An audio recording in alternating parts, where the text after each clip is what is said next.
পুলিশকে লক্ষ্য করে ইট বৃষ্টি, প্রায় 15 জন পুলিশ কর্মী যখন পুলিশের গাড়ি ভাঙচুর, শাসক দলের বিধায়ক পুলিশের বিরুদ্ধে বলছেন। দেখুন, এই সমস্ত বিধায়করাই হচ্ছে উস্কানি দিয়ে যত হয়েছে,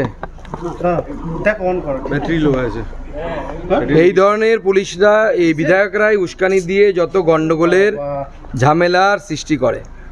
এবং এটা মাথায় রাখতে হবে, সহিষ্ণুতা ভারতবর্ষের সংস্কৃতির অঙ্গ। সহিষ্ণুতা না থাকলে পরে ভারতবর্ষ টিকবে না। সেই জন্য কেউ কিছু বললো, কেউ কিছু, সেটা নিয়ে লাফালাফি করার কোনো কারণ নেই। আমি আজকে যেমন উদাহরণস্বরূপ বলেছি, এক সময় এই বাংলাতেই বসে আমাদের সুনীল গঙ্গোপাধ্যায় তিনি কবিতা লিখেছিলেন, তিনি এখন স্বর্গত হয়েছে। তিনি তো রামচন্দ্রকে ক্রিটিসিজম করে, রামচন্দ্র তাদের চরিত্র নিয়ে অনেক কিছু লিখেছিলেন, মা সরস্বতী নিয়ে অনেক কিছু লিখেছিলেন। কই হিন্দুরা তো তার বাড়িঘর ভাঙতে যায়নি, বা রাস্তাঘাটে নেমে বোম ফাটায়নি, আগুন জ্বালায়নি। সহিষ্ণু বলেই 5000 বছরের বেশি সময় ধরে হিন্দু ধর্ম সংস্কৃতি টিকে আছে। সেজন্য সহিষ্ণুতা হচ্ছে ধর্মের অবশ্যই integral part of the religion.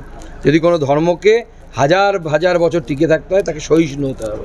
জঙ্গিপুরের ছায়া আমডাঙ্গাতে দেখা গেল যে একদম জঙ্গিপুরের যে মানসিকতা, সেই মানসিকতাই এখানে একই মানসিকতা আছে। সেই মানসিকতাই জম্মু কাশ্মীরে, জঙ্গিপুর, জম্মু কাশ্মীর এবং আমডাঙ্গা সব একাকার হয়ে যাচ্ছে।